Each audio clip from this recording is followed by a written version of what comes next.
ও অনেক দিন হয়ে গেছে, আমি হালকো জামাইকে বলছি আমি একটা বড় হাঙর খেতে চাই। জামাইকে কোথাও খুঁজে পাওয়া যাচ্ছে না। এটা শোনো, তোমার মা অনেক দিন ধরে একটা বড় হাঙর খেতে চাইছেন। আজকাল নদীর মাছও পাওয়া যাচ্ছে না। আমি আজ আমাকে সমুদ্রের তলদেশ থেকে একটা বিশাল হাঙর ধরতে হবে।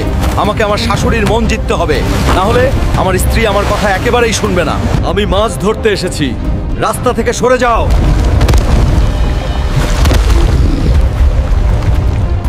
এই হাঙ্গর, তুমি কি আমার সাথে শান্তিতে আসছো, নাকি আমি এখনই তোমার ঘাড় ভাঙবো? চলুন দেখা যাক কার শক্তি বেশি। আজ তোমাকে আমার শাশুড়ির জন্য ধরতে হবে।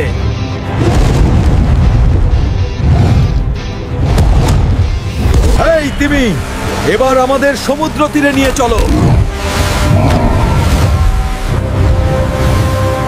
বউ, দেখো কি এনেছি। ও মা গো, এত বড় মাছ আমি কখনো দেখিনি। চলো এখন শ্বশুর বাড়ি নিয়ে যাব, তাড়াতাড়ি করো।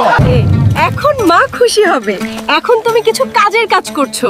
চল শ্বশুর বাড়ি যাই। এই হাল্ক, এত বড় হাঙর নিয়ে কোথায় যাচ্ছ? আমি আমার শ্বশুর বাড়ি যাচ্ছি। আমি হাঙরটা আমার শাশুড়িকে খাওয়াবো। মাছটা খুব ভারী লাগছে। আমি এটা তোমার মাথায় রাখবো। কি বলছো তুমি? জামাই, এতদিন পর তুমি আমার মনের ইচ্ছা পূরণ করে। এই নাও মা, আমি একটা হাঙর এনেছি। সবাই এসো, চলো মাছটা নামাই।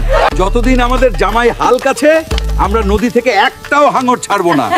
আমরা সব খেয়ে ফেলবো। আমি হাল্ক আপনার জন্য প্রার্থনা করছি, এই ভিডিওটি লাইক করুন, এই চ্যানেলটি সাবস্ক্রাইব করুন। আপনার ইচ্ছা 2 দিনের মধ্যে পূরণ হবে। হাল্ক সব সময় আপনার সাথে আছে।